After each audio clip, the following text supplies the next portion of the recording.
In this video, I'm gonna teach you how to use Canva with WIX. It's a very easy process, so make sure to follow along. In this video, I'm gonna teach you how you can easily import any designs that you make on Canva to your WIX website. So, as you can see, I have this template that I'm gonna be using as an example. You can do literally anything available on Canva, and you will be able to transfer it over to WIX. So I'm only going to be using a template to speed up this process and show you how it would look like, but you can take your time and carefully customize anything that is available on your website.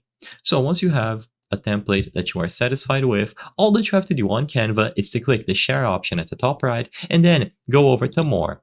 Once you go to more, you will find the embed option. So click on this and now you will see the HTML embed code.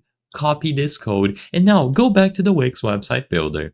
You have to add a code element. So click on the plus sign at the left side of the screen, add elements, and then under embed code, you will be able to find embed HTML. Use this option and then drag to the specific location where you would like to place your Canva design.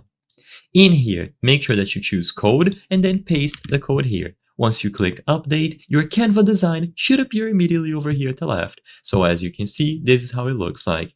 You will be able to interact with it. So as you can see, mine has 2 slides and you will be able to change it. So if I place it here, I publish these changes and I try to preview, I'll be able to show you that this is interactable. So if I go over to the website or if I try to preview, you will be able to see the design over here. Now you can click between these 2 pages and as you can see, the Canva design has appeared here successfully. Any updates that you make should be reflected on this HTML code. And of course, you can add more slides, you can make new pages, you can add multiple HTML elements, and all of them should appear on your WIX website like this. I hope I was able to help you on how to use Canva with WIX. If this video helped you, please be sure to leave a like and subscribe for more very easy tips. Thank you for watching.